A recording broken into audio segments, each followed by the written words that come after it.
Assalamualaikum warahmatullahi wabarakatuh. Perkenalkan, nama saya Azahra Nadia Sandra, dan hari ini saya akan menganalisis dan menanggapi argumentasi dari Rocky Gerung mengenai Pancasila dalam dua video yang berjudul Ateisme diizinkan oleh Pancasila dan Tidak ada sila dalam Pancasila yang asli Indonesia.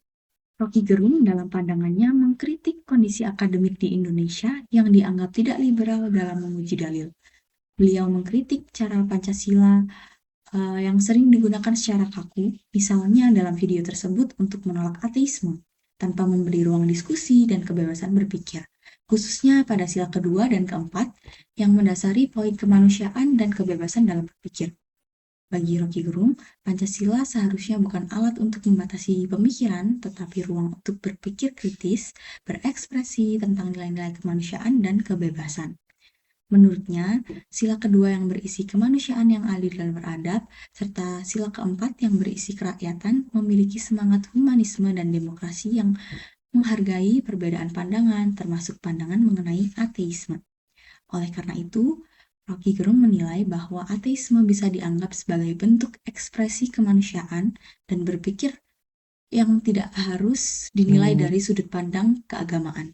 Namun, bila dilihat dari sudut pandang filsafat, Pancasila sebagai dasar negara dan sistem etika, argumentasi Rocky Gerung ini memiliki kelemahan. Pancasila bukan hanya sistem etika, tapi juga memiliki poin religius yang menjadi dasar moral bangsa. Sila pertama, ketuhanan yang Maha Esa menegaskan bahwa bangsa Indonesia itu mengakui nilai ketuhanan sebagai fondasi etika sosial dan kehidupan bernegara. Dengan demikian, kebebasan berpikir tetap diakui, tetapi tidak dalam bentuk yang meniadakan nilai ketuhanan. Secara etis, sistem Pancasila menghendaki keseimbangan antara kebebasan dan tanggung jawab moral. Filsafat Pancasila tidak menolak kebebasan berpikir kritis seperti yang diinginkan beliau, tapi tetap menempatkan kebebasan itu dalam kerangka nilai kemanusiaan dan keimanan. Maka kritik Rocky Gerung terhadap dunia akademik patut diapresiasi karena menuntut ruang berpikir yang lebih terbuka, tetapi penafsirannya tentang hubungan ateisme dan Pancasila itu kurang tepat karena mengabaikan nilai-nilai yang melekat pada Pancasila itu sendiri. Selain itu, Rocky Gerung juga berpendapat bahwa Pancasila tidak memiliki unsur yang khas dari budaya Indonesia sendiri, karena semua nilai di dalamnya berasal dari peradaban Barat.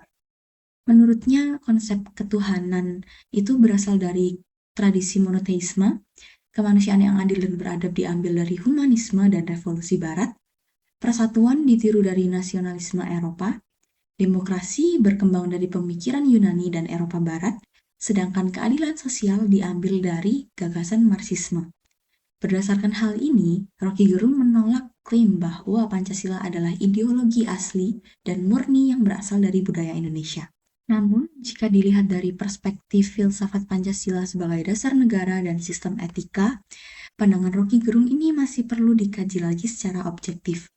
Secara historis, memang benar bahwa banyak nilai-nilai dalam Pancasila yang bersifat universal dan ditemukan di peradaban lain, tetapi keaslian Pancasila itu tidak terletak pada asal dari nilai tersebut, melainkan pada kemampuan bangsa Indonesia dalam mengintegrasikan, dalam mengimplementasikan nilai-nilai tersebut ke dalam konteks sosial, budaya, dan keagamaan yang khas dari Nusantara sendiri.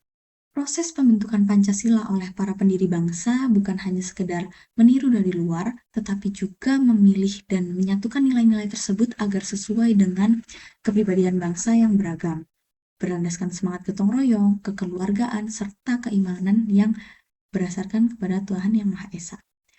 Pertumbuhan populasi memiliki dampak yang rendah dalam aspek etika, karena Pancasila mengandung nilai-nilai yang menempatkan ketuhanan Yang Maha Esa itu sebagai dasar moral tertinggi yang membayangi sila-sila lainnya. Sila kedua, ketiga, keempat, dan kelima merupakan pengembangan dari nilai ketuhanan dalam dimensi kemanusiaan, persatuan, demokrasi, dan keadilan sosial.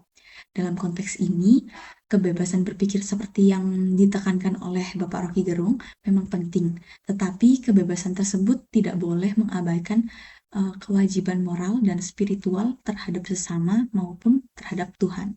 Filsafat Pancasila mengajarkan keseimbangan antara kebebasan dan tanggung jawab, antara rasionalitas dan moralitas, serta antara aspek individu dan sosial.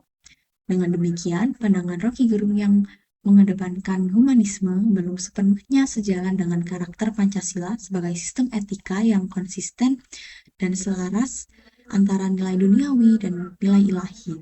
Dari segi akademik, kritik Rocky Gerung terhadap dunia pendidikan patut diapresiasi karena mengajak masyarakat untuk berpikir lebih terbuka dan tidak sekedar menghafal doktrin saja.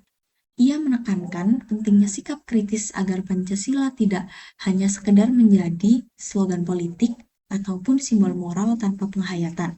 Namun demikian, interpretasinya tentang ateisme dan keaslian Pancasila itu perlu dipertimbangkan lagi karena menafsirkan Pancasila hanya dari aspek rasional dan historisnya saja.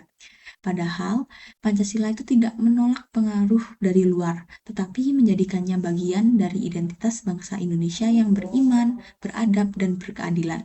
Dengan demikian, Pancasila justru menunjukkan keunggulannya sebagai hasil sintesis yang kreatif dan menggabungkan nilai-nilai universal dari berbagai peradaban dengan nilai-nilai luhur bangsa Indonesia sendiri.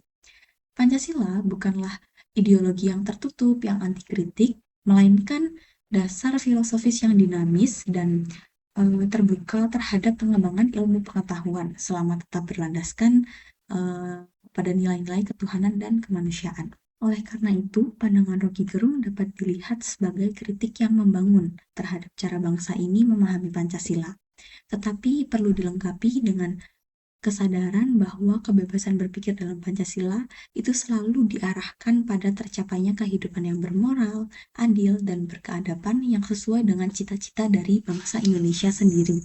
Sekian analisis dan pendapat dari saya mengenai argumentasi Rocky Gerung dalam dua video tersebut. Selebihnya mohon maaf dan terima kasih.